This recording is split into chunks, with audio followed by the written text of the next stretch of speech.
मेरा नाम नेहा है। मैं 18 साल की हूँ। लोग कहते हैं कि मैं बहुत सुंदर हूँ। मेरी कमर लचीली है। मेरी त्वचा मलाई जैसी मुलायम और सफेद है। आज मैं आपको मेरे जीवन में हुई सबसे बड़ी गलती, पाप या जो कह लो उस घटना के बारे में बताने वाली हूँ। मैं अपने घर में पापा के साथ अकेली रहती थी। मेरी माँ का देहांत 2 साल पहले ही हो गया था। मैं रोज रात को अपने पापा के कमरे में जाती और इसमें मुझे बहुत मजा भी आता था। लेकिन फिर कुछ ऐसा हुआ, मैं जब सीढ़ियों से नीचे उतरती तो मेरी साड़ी की पल्लू बार बार कंधे से फिसलती। पापा की नजरें हमेशा किताबों में गड़ी रहती या शायद वो नजरें उठाने से डरते थे। लेकिन कमरे में जाकर जो होता वो कुछ और ही था। हर रात ठीक 10:30 बजे उसके कमरे का दरवाजा बंद हो जाता और उसके कुछ मिनट बाद क्लिक लॉक। घर के बाकी कमरे अंधेरे में डूब जाते, लेकिन नेहा के कमरे की हल्की रोशनी पर्दे से छनकर बाहर आती रहती और फिर धीरे धीरे दीवारों के उस पार कुछ आहटें सुनाई देती। कभी कोई लंबी सांस, कभी कोई गहरी ससराहट, कभी बिस्तर की चमराहट। पड़ोस की औरतें फुसफुसाती, कहने को तो बाप है, लेकिन रात को जो अंदर होता है ना, वो खून के रिश्तों से नहीं दिखता। कुछ दूर के रिश्तेदारों ने तो ताने मारने शुरू कर दिए थे। ये कैसी परवरिश है कि बाप बेटी एक ही कमरे में बंद हो जाते हैं। नेहा को ये सब पता था, लेकिन उसकी मुस्कान में कभी कमी नहीं आई। कभी कभी तो वो खुद बातों को हवा देती।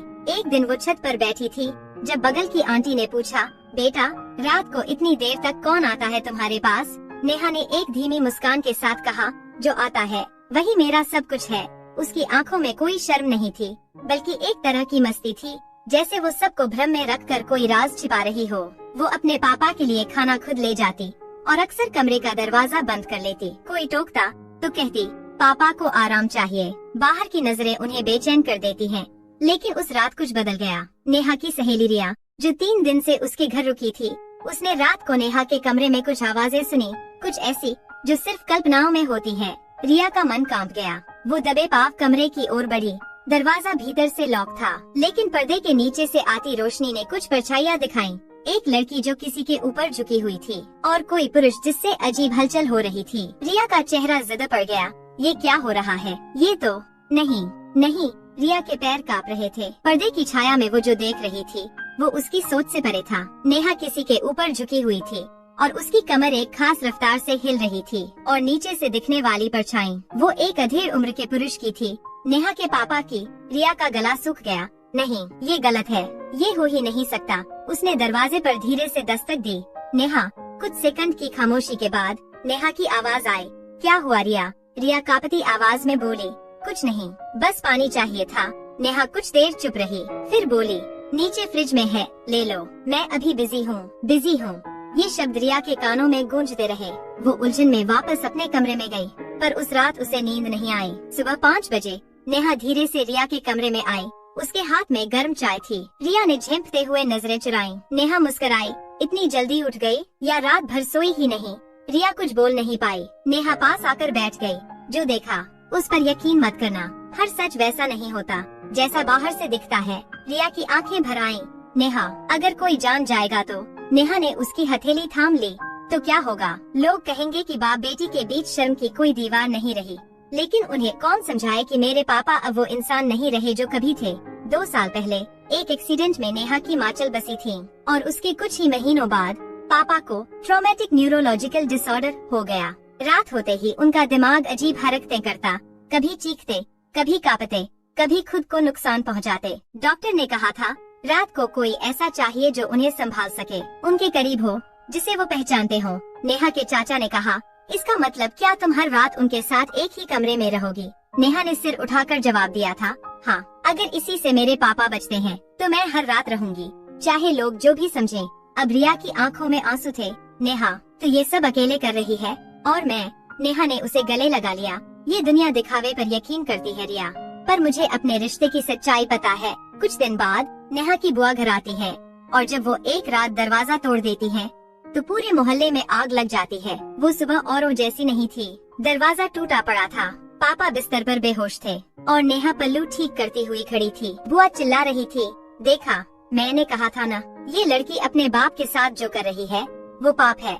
मोहल्ले की भीड़ जमा हो चुकी थी, कुछ कैमरे, कुछ फोन और बहुत सारी गंदी सोच। पुलिस आई।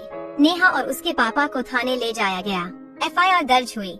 सेक्शन 377 और 354। अदालत का पहला दिन। जज की कठोर आवाज गूंजी, नेहा गुप्ता, आप पर अपने पिता के साथ अनैतिक संबंध रखने और उन्हें मानसिक शारीरिक क्षति पहुंचाने का आरोप है। क्या आप दोष स्वीकार करती हैं? नेहा ने सिर उठाकर कहा, नहीं, और आज मैं इस पूरे समाज को आईना दिखाऊंगी।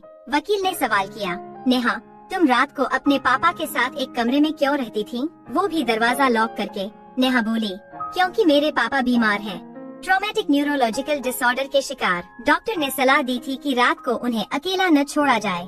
अदालत में सन्नाटा था। नेहा ने अपने मोबाइल से एक वीडियो दिखाया जहां उसके पापा आधी रात को चीख रहे थे, दीवारों पर सिर मार रहे थे और नेहा उन्हें रोक रही थी, संभाल रही थी। डॉक्टर की मेडिकल रिपोर्ट पेश हुई। मरीज को हर रात हैल्यूसिनेशन और कन्वल्शन के दौरे आते हैं। किसी करीबी का साथ बेहद जरूरी है। बुआ गवाही देती है। ये लड़की खुद ही कहती थी कि जो रात को आता है वही मेरा सब कुछ है। नेहा मुस्कुराई, हाँ, क्योंकि मेरे पापा ही मेरा सब कुछ है। मैंने समाज को उन्हीं के लहजे में जवाब दिया था। अब कोर्ट में रिया बुलाई गई। रिया की आंखें भर आईं। मैंने जो देखा था वो कुछ और था, लेकिन जो समझा वो गंदा था। आज मुझे अपने आप से शर्म है। जज ने पूछा, अगर तुम चाहते तो किसी मर्द नर्स को रात में पापा के पास रख सकती थी, तुम क्यों गई? नेहा का जवाब सीधा था, मैंने माँ को खोया था, अब पापा को नहीं खो सकती। ये मेरी ड्यूटी थी, बेटी की, इंसान की। अंतिम निर्णय लिया गया। जज बोले, हमने कई मामलों में रिश्तों की सीमाएं टूटी देखी हैं, लेकिन पहली बार किसी बेटी को अपने पिता के लिए समाज के सामने नग्न होते देखा है, आत्मा से, सच्चाई से। अदालत इस केस को खारिज करती है और यह आदेश देती है कि नेहा के पिता को सरकारी मेडिकल सुविधा मिले और नेहा को पूर्ण सुरक्षा। भीड़ बाहर चुपचाप खड़ी थी। जब नेहा बाहर निकली, लोग उसकी ओर देखकर अब नजरें झुका रहे थे, क्योंकि अब उनकी गंदी सोच हार चुकी थी और नेहा की सच्चाई की जीत हुई थी। इसलिए दोस्तों, हम जैसा देखते या सुनते हैं, हमेशा वह सच हो ऐसा जरूरी नहीं होता। कभी कभी हमें उसके अंदर की सच्चाई को भी जानना जरूरी होता है। इसी के साथ इस कहानी का अंत होता है। उम्मीद है कि यह कहानी आपको पसंद आई होगी। बस जाते हुए इस वीडियो को एक लाइक और हमारे इस चैनल कहानी स्ट्रीम को जरूर सब्सक्राइब करना। धन्यवाद।